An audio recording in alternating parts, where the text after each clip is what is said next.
श्री राम जन्मभूमि तीर्थ क्षेत्र न्यास के कोषाध्यक्ष एवं प्रख्यात राष्ट्रीय संत गोविंद देव गिरी महाराज 2 दिवसीय प्रवास पर पुष्कर पहुंचे, जहां आज दूसरे दिन महाराज जी ने भगवान ब्रह्मा के दर्शन कर पूजा अर्चना की। ब्रह्मा मंदिर में राजस्थान के कई जिलों में स्थापित वैद्य विद्यापीठ की शाखाओं के वेद पाठी बालक पहुंचे, जहां महाराज जी के सानिध्य में 4 वेद विद्यालयों के 251 वेद पाठी बालक ब्रह्मा का वेद मंत्रों का पठन किया। महाराज जी ने भगवान ब्रह्मा के चरणों में मंत्र पुष्पांजलि अर्पित की। महाराज जी ने भगवान ब्रह्मा की पूजा अर्चना कर संदेश दिया कि पुष्कर राज सभी तीर्थों के गुरु हैं।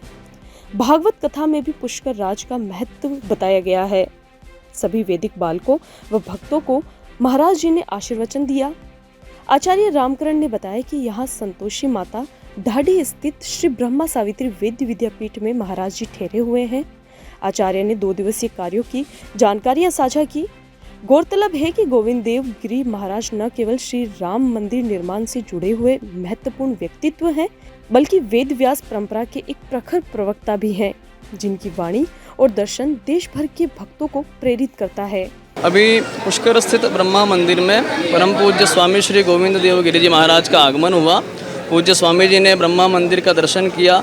अपना जो ब्रह्मा सावित्री वेद विद्यापीठ है पुष्कर में, उसमें वर्तमान छात्र एवं अपने राजस्थान के जो 4 विद्यालय अन्य चल रहे हैं, उनके भी सभी छात्र पुष्कर पधारे हुए हैं। लगभग 251 वैदिक बटुकों का यहाँ संगम हुआ।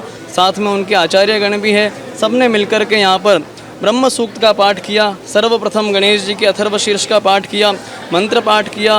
पूज्य स्वामी जी के द्वारा पुष्कर राज के चरणों में मंत्र पुष्पांजलि अर्पण की गई। पूज्य स्वामी जी ने ब्रह्मा जी का पूजन किया, उनका अर्चन किया, आरती की और यह संदेश दिया कि पुष्कर राज जो है वह सभी तीर्थों के गुरु हैं। जैसे प्रयाग राजा हैं, वैसे ही पुष्कर तीर्थ गुरु हैं।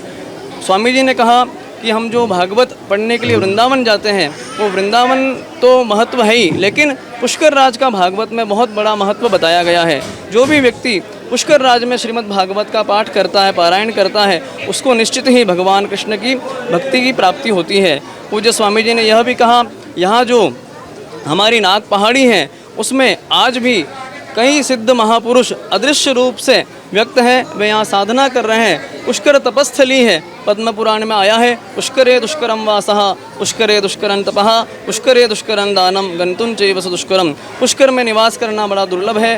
निवास करने के पश्चात पुष्कर में तप करना, जप करना, अनुष्ठान करना, भजन करना, साधना करना, ये उससे भी दुर्लभ बताया गया है। और पुष्कर में दान करना उससे भी दुर्लभ है। और लास्ट में बताया पुष्कर जाना ही दुर्लभ है, क्योंकि यह तपस्थली है। यहाँ पर किया हुआ कोई भी कार्य अनुष्ठान वो अनंत गुणा फलदायी होता है। श्रीमद् भागवत में यह भी आया कि नारद जी ने जो अपना विश्व भ्रमण किया, वह पुष्कर से शुरुआत करी। महात्म्य में कहा है, पुष्करंच प्रयागंच काशीं गोदावरीं तथा हरिक्षेत्रम कुरुक्षेत्रम श्रीरंगम सेतुबंधनम। तो पुष्कर तीर्थ की अनेकों महिमा बताई गई है। पूज्य स्वामी जी ने यहाँ पर पुष्कर तीर्थराज का भी जो है अभिवादन किया। सभी यहाँ तीर्थ पुरोहितों को वंदन करके और हमारे पढ़े हुए वैदिक छात्रों को आशीर्वचन दिया, सभी भक्तों को आशीर्वाद दिया। अब पूज्य स्वामी जी का वापस वेद विद्यापीठ में पदार्पण हुआ है।